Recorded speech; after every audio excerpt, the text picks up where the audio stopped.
ഇത് മുന്തിരിയുടെ സമയമല്ലാത്തതുകൊണ്ട് അങ്ങോട്ട് ആരും വരികയില്ല, ശത്രു വരികയില്ല. ദൈവത്തിന് സ്തോത്രം. അതുകൊണ്ട് ഈ വിളവെടുത്ത് മുന്തിരിച്ചക്കനെ കൊണ്ടുപോയി എന്ത് ചെയ്യുക, ഇദ്ദേഹം മെതിക്കുക. പക്ഷെ മെതിക്കപ്പോഴും പേടി കാണും. കാരണം ഇവന്മാര് വന്ന് കണ്ടുപിടിച്ചാൽ എന്താ സംഭവിക്കുന്നത് അറിയത്തില്ലല്ലോ. കാരണം എതിർക്കാൻ ശക്തിയില്ല, അതിനുള്ള ത്രാണിയില്ല, കൂടെ ആളുമില്ല. ഉള്ളവരെല്ലാം പേടിച്ച് ഗുഹകളിലും മരങ്ങളിലും മലകളിലേക്ക് എന്ത് ചെയ്യുക, ഒളിച്ചിരിക്കുക. പക്ഷെ ഗിദെയോൻ ഒരൊറ്റ തീരുമാനമെടുത്തു, ഇനി എനിക്കുള്ളതിനെ ഞാൻ വിട്ടുകൊടുക്കത്തില്ല, എനിക്കുള്ളതിനെ ഞാൻ എന്ത് ചെയ്യത്തില്ല, വിട്ട് കൊടുക്കത്തില്ല. ഒരൊറ്റ ഉറച്ച തീരുമാനമെടുത്ത് അവന്റെ നന്മയെ എടുത്ത് മുന്തിരിച്ചക്കിനരികെ വെച്ച് അവൻ ഗിദെയോൻ മെതിക്കാൻ തുടങ്ങുമ്പോൾ ദൂതൻ ഇറങ്ങി വരിക. ദൈവത്തിന്റെ സ്തോത്രം. ദൂതൻ പറയാം, അല്ലയോ പരാക്രമശാലിയെ, യഹോവ നിന്നോട് കൂടെ. എന്ന് വെച്ചാൽ ധൈര്യം ഉള്ളവന്റെ കൂടെ യഹോവ വരുവോളെന്നാ പറഞ്ഞത്. ദൈവത്തിന്റെ സ്തോത്രം. പേടിച്ചിരിക്കുന്ന കൂടെ കഥാവ് വരികയില്ല. ധൈര്യത്തോടൊന്ന് പറഞ്ഞേ, ധൈര്യത്തോടൊന്ന് എഴുന്നേറ്റ്. അമ്മേ, കുടുംബത്തെ അനുഭവിക്കുന്ന വേദന, വ്യഥ, അമ്മേ എന്തൊക്കെ കഷ്ടം അനുഭവിക്കുന്നത്, എന്തൊക്കെ വേദന അനുഭവിക്കുന്നത്, എന്തൊക്കെ നിന്നയെ അനുഭവിക്കുന്നത്, ഇല്ല എല്ലാം ഉണ്ടെങ്കിലും കഴിക്കാൻ പറ്റുന്ന ആൾക്കാർ ഇന്നില്ലേ, എല്ലാം ഉണ്ടെങ്കിൽ കഴിക്കാൻ പറ്റുന്നുണ്ടോ? അമ്മേ ഒന്ന് പറഞ്ഞേ, ഇല്ല ഇതെല്ലാം എനിക്ക് അനുഭവിക്കാൻ പറ്റും, ഇതെല്ലാം എനിക്ക് അനുഭവിക്കാൻ പറ്റും, ഇതൊക്കെ അനുഭവിച്ച് മാത്രമേ ഞാൻ ഇന്ന് മാറിപ്പോകുകയുള്ളൂ. തീരുമാനമെടുത്തൊന്ന് പറഞ്ഞു നോക്കി. സ്വർഗത്തിന്റെ കൂടെ ഇറങ്ങി വന്നിരിക്കും. ഈ വിലകിന ദൈവത്തിനറിയാം, നിനക്ക് പ്രാപ്തിയിലും ദൈവത്തിനറിയാം, നിനക്ക് കഴിയിലും ദൈവത്തിനറിയാം. നീ തീരുമാനമെടുക്കാൻ തയ്യാറാണോ?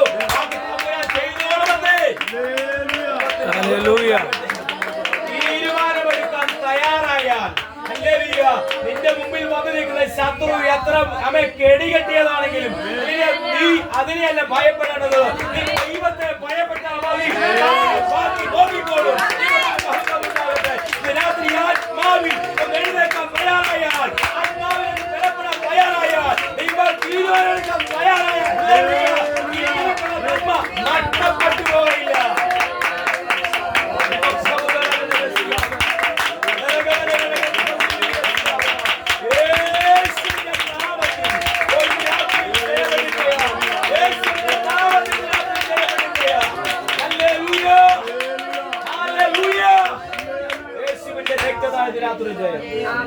ദൈവത്തിന് മഹത്വം. ദൈവകൃപ പ്രാപിച്ച ദൈവമക്കളുടെ ജീവിതത്തിൽ അവരുടെ ജീവിതത്തിൽ നമ്മളിൽ വെളിപ്പെട്ട ദൈവകൃപ നമ്മുടെ കുടുംബത്തിൽ പകരപ്പെടണം. എന്റെ ഒരു കാലത്ത് എന്റെ പണി തടിപ്പണിയായിരുന്നു. ഞാൻ തടിവെട്ടുകാരനായതുകൊണ്ട് എന്റെ മക്കൾ എങ്ങനെ ആവും? തടിവെട്ടുകാരനാവും അല്ലേ? ഒരു മേസ്തിരിയുടെ മകനുണ്ട്. അദ്ദേഹം മേസ്തിരിയാണ്. അദ്ദേഹത്തിന്റെ മകനും ആരായി? മേസ്തിരിയായി. പാരമ്പര്യമല്ല കൈമാറേണ്ടത്, പാരമ്പര്യമല്ല കൈമാറേണ്ടത്. നമ്മളിൽ വെളിപ്പെട്ട ദൈവകൃപ കൈമാറണം. നമ്മളിൽ വെളിപ്പെട്ട അഭിഷേകം തലമുറയിലേക്ക് കൈമാറണം. ഇത് കൈമാറ്റപ്പെട്ടാൽ പിശാചിന് അവിടെ ഒരിക്കലും ഇട കിട്ടത്തില്ല. ഈ ഒരു തിരിച്ചറിവ് ഇന്ന് പല കുടുംബങ്ങളിലും ഇല്ല. ദൈവത്തിന് സ്തോത്രം. പണ്ടൊരു അമ്മച്ചി പറഞ്ഞു ഞാൻ കേട്ടിട്ടുണ്ട്, അവന്റെ അപ്പൻ ആ ഒരു പണിക്കാരൻ, പിന്നെ അവൻ ആ പണിയല്ലേ കിട്ടുള്ളൂ അല്ലേ? ഇവരൊക്കെ ചിന്താഗതി അവിടെ കിടക്കുക എന്ന് വെച്ചാൽ പാരമ്പര്യമായി ഇവരെല്ലാം പറയുന്നത്. ദൈവത്തിന് സ്തോത്രം. എന്റെ അപ്പനോ അല്ലെ എന്റെ അമ്മയ്ക്കും ഷുഗറാണെങ്കിൽ എനിക്ക് ഷുഗർ വരുന്നെന്ന് പറഞ്ഞങ്ങ് വലിപ്പിച്ചേക്കുക. അതങ്ങനെ അങ്ങ് വലിപ്പിച്ചേക്കുക. അമ്മയ്ക്കുണ്ടെങ്കിൽ അമ്മ വഴി എന്ത് ചെയ്യും? അത് ഇങ്ങോട്ട് വരും. അപ്പനുണ്ടെങ്കിൽ അത് അപ്പന്റെ വഴി മക്കളിലേക്ക് എന്ത് ചെയ്യും? വരും. നോ പറയരുത്. ആ പിശാചിനെയൊക്കെ വെട്ടി ദൂരെ കളഞ്ഞേക്കണം. അതിനെയൊക്കെ വെട്ടി ദൂരെ കളഞ്ഞേക്കണം. അമ്മ കുടുംബക്കാർ ഒരുമിച്ച് കുടുംബത്തേക്ക് പഴങ്കഥ പറഞ്ഞിട്ട് ഏറ്റുപോക്കണം. അവിടുന്ന് ഏറ്റുപോക്കണം. അതിന്റെ കാരണം ഇവര് പറഞ്ഞുകൊണ്ട് വരുമ്പോ ഈ കൂടെ കൂടി പറയിപ്പിക്കുന്ന ആരാന്നറിയാമോ? ആ കേട്ട പിശാചിലാണ് കയറി വരും. അതായത് പണ്ടത്തെ അച്ചാമാരും ഇവര് അതേ പറയുള്ളൂ കൂടിയാ വന്ന് അച്ഛൻ ഉണ്ടായിരുന്ന സമയത്ത്. കാരണം ഇന്നലെ ഞാൻ മലയാളിക്കര ചെന്നപ്പോഴത്തേക്ക് അവിടെ ചെന്ന് കയറിപ്പോയി. പിന്നെ അത് കയറുണ്ടായിരുന്നു. കാരണം ചെന്നങ്ങോട്ട് കയറിയപ്പോൾ അവിടെ അമ്മച്ചി കട്ടപ്പനയെന്ന് വന്ന അപ്പം എന്നെ കണ്ട ഷേപ്പൊക്കെ കണ്ടു കഴിഞ്ഞപ്പോഴത്തേക്ക് അമ്മച്ചി പറഞ്ഞ് എവിടത്തെയാ, ഇന്നടത്തെയാണോ പറഞ്ഞപ്പോൾ ഈ അമ്മച്ചിക്ക് അറിയാം. കാരണം അമ്മച്ചിയുടെ സ്വന്തക്കാരെ എൻ്റെ ഒട്ടിപ്പന്മാർ മൊത്തം. പിന്നെ ആ ചത്തുപോയ ആൾക്കാരുടെ കാര്യം ഓണ്ടിക്കൊണ്ട് വരിക, ഓണ്ടിക്കൊണ്ട് ഞാൻ ചിന്തിക്കുക ഇന്ന ആളുകൾ ആരാണ് നമുക്കെന്നാ ഗുണമുള്ളതെല്ലാം ചെയ്തിട്ടുണ്ടോ? ഒരു ഗുണമുള്ളതും ചെയ്തിട്ടില്ല. തലമുറ നശിച്ചു പോകാനുള്ളത് മാത്രമേ അവരൊക്കെ ചെയ്തിട്ടുള്ളൂ. അതൊക്കെ മനസ്സിലായപ്പോ ഈ പുസ്തകം എടുത്ത പിന്നെ ഒരു കാലം നമ്മൾ നെറ്റിപ്പട്ടം പോലെ കൊണ്ടുവരുന്ന കാലമുണ്ടായിരുന്നു. വീട്ടുകാരൊക്കെ പറഞ്ഞൊരു കാലമുണ്ടായിരുന്നു. ഞാനത് പറയാൻ നിൽക്കത്തില്ല. അതിന്റെ കാരണം നമ്മൾ അതിനുവേണ്ടി സമയം കൊടുത്താൽ എല്ലാവരും പോയി, എല്ലാ പുള്ളികളിലേക്ക് പോയി. ഇപ്പൊ ഇത് പറഞ്ഞപ്പോ തന്നെ വന്നു ദൈവത്തിന് സ്തോത്രം. പറഞ്ഞപ്പോ തന്നെ വന്നു ദൈവത്തിന് സ്തോത്രം. യേശുവിന്റെ നാമത്തിൽ ദൈവത്തിന് സ്തോത്രം. ഇന്ന് രാത്രി ദൈവകൃപ പ്രാപിച്ച ദൈവമക്കൾ ചില കാര്യങ്ങൾ തിരിച്ചറിഞ്ഞ് ആത്മാവിൽ എഴുന്നേക്കാൻ തയ്യാറായാൽ ഒത്തിരി ഒന്നും കഷ്ടപ്പെടേണ്ടി വരത്തില്ല. എന്തുകൊണ്ടാണ് കഷ്ടപ്പെടുന്നത്? ദൈവത്തിന് സ്തോത്രം. വചനം പഠിക്കുമ്പോൾ കാണുന്നൊരു കാര്യമുണ്ട്. നമ്മളൊക്കെ പറയും അപ്പുറത്തെ വീട്ടുകാർ നമുക്കിട്ട് കൂടൊപ്പം ചെയ്തായി പറയത്തില്ലേ? പറയുന്നുണ്ട്, പറയുകയും ചെയ്യും. അതില്ലെന്ന് ഞാൻ പറയുന്നില്ല, അതൊക്കെ ഉണ്ട്. പക്ഷെ പകുതി നമ്മൾ തന്നെ ചെയ്യുന്നു, പകുതി കൂടുതൽ നമ്മൾ തന്നെ ചെയ്യുന്നു. ആഭിചാരം, മത്സരം, ആഭിചാരം പോലെ, ശാഠ്യം, മിഥ്യാപൂജ പോലെയുണ്ട അല്ലേ? ചിലരൊക്കെ ശാഠ്യം കണ്ട നമ്മ കാണും. ഞാനൊന്നും ഇല്ല, അവരോട് എന്തിനാ മിണ്ടിയില്ല അല്ലെ? നമുക്ക് എന്തെങ്കിലും ചെയ്യാം, സമ്മതിക്കാം. അങ്ങ് കടുപിടുത്ത് അങ്ങ് പിടിക്കുക. കാരണം ഞാൻ പിടിച്ച മുയലിന് കൊമ്പം വെച്ചോണ്ട് അവിടെ ഇരിക്കുള്ളൂ,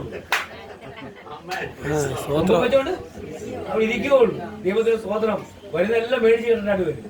കാരണം ഈ ഒരു സംഭവം തന്നെ എന്താ? മിഥ്യാപൂജ എന്നാ വചനം പറഞ്ഞത്.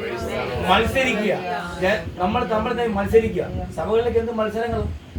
ദൈവസഭയ്ക്കകത്ത് തന്നെ, ചില വീട്ടുകളിൽ ഇതൊക്കെ പ്രസംഗങ്ങളാണ് നടക്കുന്നത്. ഈ സംഭവം എന്നാ? ആ കുടുംബത്തിൽ തന്നെ ആ സംഭവം ഉണ്ടായിക്കൊണ്ടിരിക്കുക. അതാ വചനം പറഞ്ഞത്. മത്സരം എന്ത് ചെയ്യുക? ആ വിചാരം പോലെ എന്താ? ശാഠ്യം എന്താ? മിഥ്യാപൂജ പോലെ എന്താ? ഇതൊക്കെ സ്വന്തമായി വലിച്ചു വെച്ച് നമ്മൾ അയൽവക്കക്കാരെ നടത്തിക്കൊണ്ടുപോയി. ദൈവത്തിന് പണ്ടൊക്കെ പറയാം, ഈ ഓലഞ്ഞാലിക്കിളി വന്ന് പെരടെ പുറത്ത് ചിലക്കും. ഇവിടെ മണല് വാരി ഇല്ല, വീട്ടിൽ വഴക്കുണ്ടാകും. അല്ല, കയ്യിലിരിപ്പ് കൊണ്ടല്ല, കയ്യിലിരിപ്പ് കൊണ്ടല്ല, പച്ച ചലച്ചേനാ. ഓർക്കുന്നുണ്ട് ഈ ഓല ഞാനൊരു പക്ഷിയുണ്ട്. ഈ പക്ഷി ഇങ്ങനെ പറന്ന് വരുമ്പോഴത്തേക്ക് ഇത് ചിലക്കും, കണ്ടമാനം ചിലക്കും. ചിലക്കുമ്പോൾ പറഞ്ഞാൽ വീട്ടിൽ അമ്മയെ പോലെ കേട്ടിട്ടുണ്ട്. അത് മണല് വാരി എറിയും. ഇപ്പൊ നമുക്ക് പോകും. അത് പോയി കൃഷിയൊക്കെ പോയി. അന്ന് ഭയങ്കര വഴക്കായിരിക്കും. ഇത് ഓലഞ്ഞാലി ചലച്ചിട്ടൊന്നുമല്ല, അവനവന്റെ കയ്യിലിരിപ്പ് കൊണ്ടും വായി കിടക്കുന്ന നാക്കിന്റെ ഓടം കൊണ്ടും വരുന്നു. സ്വാതന്ത്ര്യം. അതിന് പക്ഷിയെ കുറ്റം പറഞ്ഞിട്ട് കാര്യമില്ല. പറഞ്ഞില്ല, കുറെ ശാസ്ത്രം പറഞ്ഞിട്ട് കാര്യമില്ല. ദൈവത്തെ സേവിക്കുന്ന ദൈവമക്കളാണെങ്കിൽ ചില കാര്യങ്ങൾ വ്യക്തമായി മനസ്സിലാക്കിയിട്ട് ദൈവത്തെ ഒന്ന് സ്തുതിച്ചു നോക്കി, ഒന്ന് പ്രാർത്ഥിച്ചു നോക്കി, ഒന്ന് ആരാധിച്ചു നോക്കി, ദൈവം ചില വരും കാര്യം നമുക്ക് വേണ്ടി ചെയ്യും. ദൈവത്തിന് മഹത്വം ഉണ്ടാകട്ടെ. അങ്ങനെയെങ്കിൽ ദൈവകൃപ പ്രാപിച്ച ദൈവമക്കളുടെ വീട്ടിൽ പകരപ്പെടണം. എന്നാ പകരപ്പെടണ്ടേ? അഭിഷേകം പ്രാപിച്ചിട്ടുണ്ടെങ്കിൽ. അഭിഷേകം പ്രാപിച്ചിട്ടുണ്ടോ? ഉണ്ടല്ലോ. അഭിഷേകം പ്രാപിച്ചതൊക്കെ മക്കളിലേക്ക് അതേ പകരാവുള്ളൂ. അവർ രാത്രി ഉറങ്ങിക്കിടക്കുമ്പോൾ ഞാൻ ചെയ്തിട്ടുള്ള കാര്യമാണ്. അതൊക്കെ എന്നോട് ദേവാസം അച്ഛനുള്ള അപ്പച്ചന്മാരൊക്കെ പറഞ്ഞു തന്നിട്ടുണ്ട്. ഇപ്പൊ രാത്രി എഴുന്നേക്കും, പ്രാർത്ഥിക്കാൻ എഴുന്നേക്കുമ്പോൾ എന്റെ കുഞ്ഞിലിരുന്ന മുറിയോട് ഞാൻ കയറിപ്പോയി 2 വേഴും തലയൊക്കെ വെച്ച് ഞാൻ പ്രാർത്ഥിക്കും. രാത്രി 12 മണിക്ക് 1 മണിക്ക് ഞാൻ പ്രാർത്ഥിച്ചിട്ടുണ്ട്. ചെയ്ത കാര്യം തന്നെയാ. എന്തിനാ ചെയ്യുന്നത്? നമുക്ക് കിട്ടിയ കൃപയുണ്ടല്ലോ, നമുക്ക് കിട്ടിയ വരം, നമുക്ക് കിട്ടിയ ആ സന്തോഷം, ആ ദൈവിക സാന്നിധ്യം നമ്മളൊന്ന് പകർന്നു നോക്കിക്കേ, ഒന്ന് കൈവച്ചൊന്ന് പ്രാർത്ഥിച്ചു നോക്കിയേ, അത് അവരിൽ അങ്ങ് താളം കെട്ടി നിൽക്കും. ദൈവത്തിന് സ്തോത്രം ഉണ്ടാകട്ടെ. ഞാൻ മക്കളെ പൊക്കി പറയുന്നില്ല, പല അച്ഛൻ കൂടെ പറഞ്ഞിട്ടുണ്ടായിരിക്കാം. വീട്ടിൽ ഉപവാസ പ്രാർത്ഥന ഞാൻ മക്കളോട് ഉപവസിക്കാൻ ഞാൻ പറയത്തില്ല. പക്ഷെ ഞാൻ ഉപവാസമാണെന്ന് പുള്ളി അങ്ങനെ അറിഞ്ഞാൽ മതി. പുള്ളി പിന്നെ ഭക്ഷണം കഴിക്കത്തില്ല. എന്റെ മക്കളെ 2 പേരുടെ കാര്യമാണ് പറഞ്ഞത്. കഴിഞ്ഞ 7 ദിവസം വീട്ടിൽ ഉപവാസ പ്രാർത്ഥന നടന്നു. ഞാൻ ആരോടും പറഞ്ഞില്ല, ഞാൻ മാത്രം ഇരിക്കാനാണ് തീരുമാനിച്ചത്. പക്ഷെ ആ 7 ദിവസം അവരെന്റെ ഉപവാസം വരുന്നു. ഇവരൊക്കെ ദൃസാക്ഷികളാണ്. ഞാൻ പറഞ്ഞു കൊടുത്തിട്ടുള്ളതല്ല.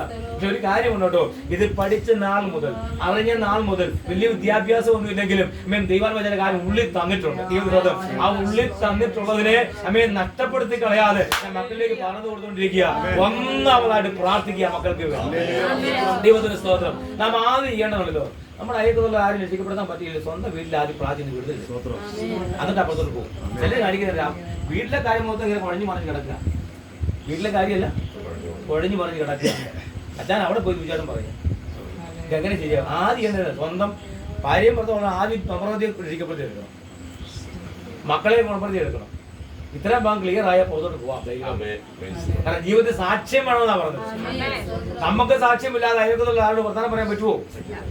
ഇനിയിപ്പോ എല്ലാം ചെയ്യുന്നത് ഇവിടെ സാക്ഷിയില്ലാത്തതുകൊണ്ട് അങ്ങ് കവിയൂര് പോയി കാര്യമല്ല പറയുന്നത്, കുറെ ആൾക്കാരുടെ കാര്യമാണ് പറയുന്നത്. അതിപ്പം ഞാനിപ്പോ താമസിച്ച സ്ഥലത്ത് ഇപ്പൊ എന്റെ തൊട്ട അയൽവക്കത്തുള്ള ആൾക്കാരുമായിട്ട് എനിക്ക് പ്രശ്നമുണ്ടെങ്കിൽ ഒരു വിഷയത്തിലാണെങ്കിൽ അവരോട് ശരിക്കും പ്രശ്നം ഉണ്ടാക്കിയിട്ട് ഞാൻ പിന്നെ പോകുന്ന കുമ്മനാടാ. അവിടെ ഇവിടെ ചരിത്രം ആർക്കും എന്ത് ചെയ്തില്ല, അറിയത്തില്ല. ദൈവത്തിന് സ്തോത്രം. പക്ഷെ ഞാൻ പറഞ്ഞ അതല്ല, പക്ഷെ അതിനുള്ള അവസരം എനിക്ക് ഉണ്ടായിട്ടുണ്ട് പലപ്പോഴും. പക്ഷെ അതെല്ലാം എന്ത് ചെയ്തു, ദൈവനാമത്തിൽ വീട്ടുകൾ ഞാൻ ഓടി അങ്ങോട്ട് കയറി ചെന്നു. ഞാൻ ചെന്നിട്ടുണ്ട്. ഇന്നൊരു വീടുണ്ട്, ഒരിന്നും മിണ്ടുന്നില്ല. പക്ഷെ ഞാൻ വഴി വെച്ചാണ് പിന്നെ ഞാൻ കയറിമുണ്ട്. അവരിങ്ങനെ നടന്നു വേണം, ഞാൻ കയറിമുണ്ട്. പല ആൾക്കാരുണ്ട്. ശിവരാജ് നമ്മളെന്ത് ചെയ്യും, മിണ്ടാൻ തയ്യാറുണ്ട്. നമ്മൾ കയറി എന്ത് ചെയ്തേക്കണം, അങ്ങനെ മിണ്ടിയേക്കണം ദൈവ ദിവസം. പക്ഷെ എന്റെ ഭാര്യയുടെ ദിവസം അങ്ങനെയല്ല. അവര് മിണ്ടുമ്പോൾ ഞാനും എന്ത് ചെയ്തില്ല, മിണ്ടുന്നില്ല. പിന്നെ തന്നെ മിണ്ടുന്നുണ്ട് വന്നു. ദൈവത്തിന് സ്തോത്രം. അപ്പം ചില കാര്യങ്ങൾ നമ്മൾ എന്ത് ചെയ്യണം, ചില കാര്യങ്ങൾ വിട്ടേക്കണം. ദൈവത്തിന് സ്തോത്രം. ഇത് പറഞ്ഞാൽ വേറെ ഒന്നുമല്ല കേട്ടോ, നമ്മുടെ അനുഗ്രഹത്തിനാണ് പറയുന്നത്. നമ്മുടെ ജീവിതത്തിൽ നല്ലൊരു അനുഗ്രഹം